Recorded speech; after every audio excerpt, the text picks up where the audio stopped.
अस्सलाम वालेकुम। ओरो लाइफ यूट्यूब चैनल में खुशामदीद। व्यूअर्स, कल के लेक्चर में हमने आपको बताया था कि गवर्नमेंट कॉन्ट्रैक्टर को अपनी कंपनी का नाम कैसे रखना चाहिए। आज के लेक्चर में हम आपको बताएंगे कि ऑफ़िस को हमने कैसे इस्टेब्लिश करना है। उसके लिए हमारे साथ मौजूद हैं ज़फ़रान ख़ान साहब। जी ज़फ़रान ख़ान साहब, आप बताएंगे। अस्सलाम वालेकुम जी। वालेकुम सलाम जी। सबसे पहले तो नाम रख लिया हमने कंपनी का। अब हमने अपना ऑफ़िस बनाना है। ऑफ़िस बनाने के लिए सबसे जो ज़रूरी चीज़ देखनी चाहिए वो ये है कि एक तो ऑफ़िस आपके घर के करीब हो, जिससे आपका ट्रैवलिंग का टाइम बचे और आपके आने जाने के एक्सपेंस भी कम हो। क्योंकि आगे जा चल के मैं आपको बताऊंगा कि हमने सोल प्रोप्राइटरशिप, जो कि एक इंडिविजुअल कंपनी होती है, वो बनानी है और गवर्नमेंट कॉन्ट्रैक्टर के तौर पे बनानी है।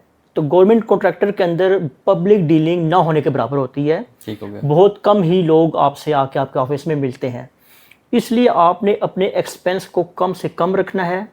ऑफिस आपने ऐसी जगह पे लेना है जो सस्ती तरीन जगह हो, जैसा कि किसी प्लाजा की बेसमेंट हो गई, सेकंड थर्ड फ्लोर हो गया, जहाँ पे किराए बहुत ही कम होते हैं। दूसरी बात यह है कि जब आप ऑफ़िस ले लेंगे तो ऑफ़िस के लिए आपने जो एग्रीमेंट करना है, उस एग्रीमेंट के अंदर आपका नाम और आपकी कंपनी का नाम लाजमी होना चाहिए। क्योंकि आगे चल के जब आप गवर्नमेंट इदारों के साथ रजिस्ट्रेशन करवाएंगे अपनी कंपनी की, तो उसके लिए आपको उस एग्रीमेंट की ज़रूरत पड़ेगी।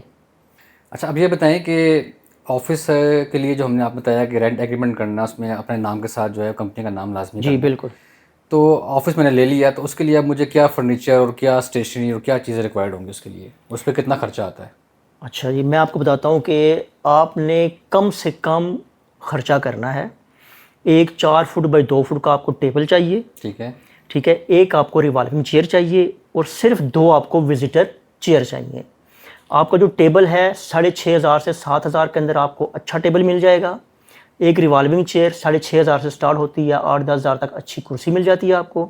और इसी तरह जो विजिटर चेयर है वो 4,000 से 6,000 के दरमियान आपको 2 विजिटर चेयर्स मिल जाएंगी। ये वो मैं आपको चीज़ें बता रहा हूँ कि इससे आपका ऑफिस रन हो जाएगा। अगर आपको आपका बजट, आपकी जेब इजाज़त देती है तो आप अच्छा फर्नीचर ले लें, आप एक्सपेंस कर सकते हैं। लेकिन मैं उन लोगों के लिए कह रहा हूँ कि जो एक नया बिज़नेस शुरू करने जा रहे हैं, ये उनकी बात कर रहा हूँ। ऐसे लोग जो ऑलरेडी बिज़नेस में हैं, उनकी शॉप है या कोई भी कारोबार है, लेकिन वो गवर्नमेंट के साथ रजिस्टर्ड नहीं है, तो वो लोग उसी ऑफिस को, उसी दुकान को यूज़ कर सकते हैं। उसका एग्रीमेंट साथ अटैच करके वो कंपनी अपनी रजिस्टर करवा सकते हैं। इसी तरह फर्नीचर लेने के बाद आपको कुछ आईटी इक्विपमेंट्स भी दरकार होंगी। जैसा कि आपको एक डेस्कटॉप कंप्यूटर चाहिए, जो कि अच्छे से अच्छा जो है नॉर्मल रेंज में आपको 18 से 20 हज़ार तक मिल जाएगा। ठीक हो गया। आपको जस्ट एक प्रिंटर चाहिए, जो कि 8 से 10 हज़ार रुपये में मिल जाता है। उसके बाद आपको इंटरनेट कनेक्शन चाहिए होगा और उसके साथ आपको एक लैंडलाइन नंबर। अगर आप लैंडलाइन नंबर बगैर इंटरनेट के लेते हैं और आप अपने मोबाइल को, जो आपको इंटरनेट डाटा होता है, उसको हॉटस्पॉट के साथ आप अटैच करके यूज़ कर सकते हैं, तो आपका ख़र्चा वहाँ भी बच जाएगा। उसके बाद आपने करना ही है, जब आपका फर्नीचर भी आ गया, आपका आईटी इक्विपमेंट्स भी आ गया, तो अब आपको रिक्वायरमेंट होगी कुछ स्टेशनरी आइटम्स की, जिसमें आपको प्रिंटिंग पेपर का एक रिम चाहिए। ठीक है जी, कुछ आपको 2-3 पेन ले लें, पेंसिल्स ले लें, जिससे आपका एक आपका ऑफिस जो है वो इस्टेब्लिश हो जाएगा। मतलब स्टेशनरी के लिए आप कह रहे हैं पेन हो गया, स्टेपलर हो गया, पिन ओपनर, मतलब हाईलाइटर, मतलब जी ये सामान होना चाहिए। जी बिल्कुल। तो ये बताएं कि जो हम कोटेशन वगैरह बनाएंगे, उसके लिए प्रिंटिंग मटेरियल क्या रिक्वायर्ड होगा हमें? जी, प्रिंटिंग में जाने से पहले सबसे पहले आपने ब्रेनस्टॉर्मिंग करनी है। आपने अपना लोगो जो है वो डिज़ाइन करना है। उसको आप किसी दोस्त की खिदमत ले सकते हैं, किसी प्रिंटिंग प्रेस वाले की खिदमत ले सकते हैं। कोशिश आपने करनी है कि जो आपका लोगो हो वो बिल्कुल सिंपल हो, सादा सा लोगो हो। कलर ऑप्शन उसके अंदर 2 या 3 ऑप्शन डाल सकते हैं। ये इसलिए कह रहा हूँ कि जो आपका जितना भी सिंपल आपका लोगो होगा, वो आपका उतना ही प्रिंटिंग फ्रेंडली होगा। आप उसकी आसानी के साथ स्टैम्प बनवा सकते हैं। आप उसको किसी भी जगह प्रमोशनल मटेरियल में आप उसको यूज़ कर सकते हैं। जितना आपका डिफ़िकल्ट लोगो होगा, वो आपको आगे जाके उतनी परेशानी होगी। अगर आप देखें आपकी पाकिस्तान में इंटरनेशनली, नेशनली काफ़ी आपकी ऐसी कंपनीज़ हैं जिनके बहुत ही सिंपल से लोगो हैं। नाइकी का आप देख लें, एक बिल्कुल। ऐसे निशान है। निशान ठीक बना है। है। एक्साइड बैटरी का आप देख लें, एजीएस बैटरी का एजीएस लिखा हुआ है सिर्फ।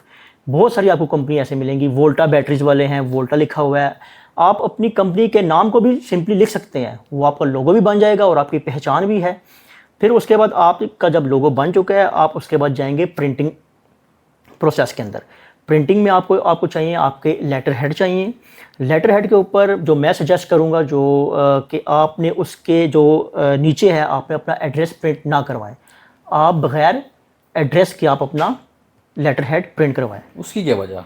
उसकी वजह यह है कि जब शुरू में हम एक छोटा सा ऑफिस ले रहे हैं, किसी कोने खुदरे में, किसी बेसमेंट में ले रहे हैं, इंशाल्लाह जब आप काम करेंगे, आप सक्सेसफुल होंगे, तो आप 5 महीने या 2 महीने 4 महीने बाद कहते हैं अब मैंने अच्छी लोकेशन पे ऑफिस शिफ्ट करना है।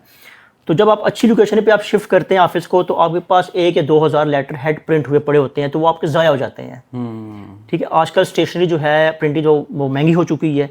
तो जब आप अगली लोकेशन पे जाएंगे तो आप जो है वो आपके लेटर हेड यूज़ हो जाएंगे। उसको आपने ऐसे यूज़ करना है कि आपने अपने कंप्यूटर के अंदर वर्ड के ऊपर आपने फुटर के अंदर आपने अपना एड्रेस राइट कर लेना है। ठीक है, जब आपने कोटेशन बनानी है किसी को तो आप वहाँ से 8-10 इकट्ठे आप वहाँ से प्रिंट ले सकते हैं। जब आप नई जगह शिफ्ट होंगे तो आप एड्रेस चेंज करें, आप ऐसे ही प्रिंट देते रहें। ये बड़ा अच्छा आइडिया दिया आप। हाँ जी। इसके अलावा क्या चीज़ रिक्वायर्ड होगी? और आपको विजिटिंग कार्ड चाहिए होंगे। विजिटिंग कार्ड के ऊपर आपका कंपनी का नाम, आपका लोगो, आपका सेल नंबर, आपका पीटीसीएल लैंडलाइन नंबर और आपका ईमेल एड्रेस ये आपको चाहिए होंगे, जो आपने अपने विजिटिंग कार्ड के अंदर लिखने हैं। ये तमाम चीज़ें करने के बाद फर्नीचर, उसके बाद आपका आईटी इक्विपमेंट्स, उसके बाद आपकी स्टेशनरी, आपकी प्रिंटिंग चीज़ें, ये सब चीज़ें आप जब तैयार कर लेंगे तो आप अपना ऑफिस रन कर सकते हैं। आपका ऑफिस आप तैयार है। इसके लिए शायद हमें स्टैम्प की भी ज़रूरत पड़ेगी। जी डेफिनेटली आपको स्टैम्प लाजमी चाहिए। जो भी आप बिड देंगे, जहाँ पे आप कोई एग्रीमेंट करेंगे, तो आपको उसके ऊपर अपनी स्टैम्प लाजमी पंच करनी होती है। तो स्टैम्प भी आपने लाजमी बनवानी है। और स्टैम्प भी मैं सजेस्ट करूँगा कि आप नॉर्मल से स्टैम्प बनवाएं। 250-300 रुपये में आप प्लास्टिक की स्टैम्प बन जाती है। शुरू में कोई एक्सपेंस करने की ज़रूरत नहीं है। ठीक हो गया। मतलब जो अभी आपने इन्फॉर्मेशन दी है फर्नीचर के हवाले से, स्टेशनरी के हवाले से, जो मैंने अपने जहन में कैलकुलेशन की, तो 40 से 50 हज़ार रुपये में ये सारा इक्विपमेंट भी आ जाएगा और हमारा ऑफिस हम आसानी से रन कर सकते हैं। बिल्कुल, आप 40 से 50 हज़ार रुपये में आप आराम सुकून से अपना ऑफिस आप रन कर सकते हैं। और इसमें मैं लास्ट में एक और मशवरा दूंगा अपने देखने वालों को, अगर कोई ऐसा इंडिविजुअल है जिसके पास फाइनेंशियल्स बहुत कम हैं, तो वो अपने किसी दोस्त के साथ शेयरिंग कर सकता है, जो ऑलरेडी बिज़नेस कर रहे हैं, जिनकी शॉप है, कोई दुकान है, तो आप उनकी रिक्वेस्ट करके उनके साथ आप शेयरिंग करके आप फ़िलहाल वहाँ पे अपना ऑफिस ओपन कर सकते हैं। जब आपका काम चल पड़े तो आप अपना सेपरेट ऑफिस भी ले सकते हैं। ये आपने अच्छा मशवरा दिया, क्योंकि आपने पहले बताया कि इसमें डीलिंग तो है नहीं लोगों के साथ, कोई पब्लिक आपने डीलिंग अपना नहीं काम करना है और इंटरनेट पे काम करना है। तो जी बस आज के लेक्चर में हमने सीखा कि हमने ऑफिस को किस तरह स्टैब्लिश करना है। नेक्स्ट वीडियो में इंशाल्लाह हम आपको बताएंगे कि हमने अपनी कंपनी को गवर्नमेंट अदारों के साथ किस तरह रजिस्टर्ड करना है। मज़ीद मालूमात के लिए हमारा यूट्यूब चैनल ओरो लाइफ को लाइक और सब्सक्राइब और शेयर कीजिए और अगली वीडियो का इंतज़ार कीजिए। अल्लाह हाफिज़।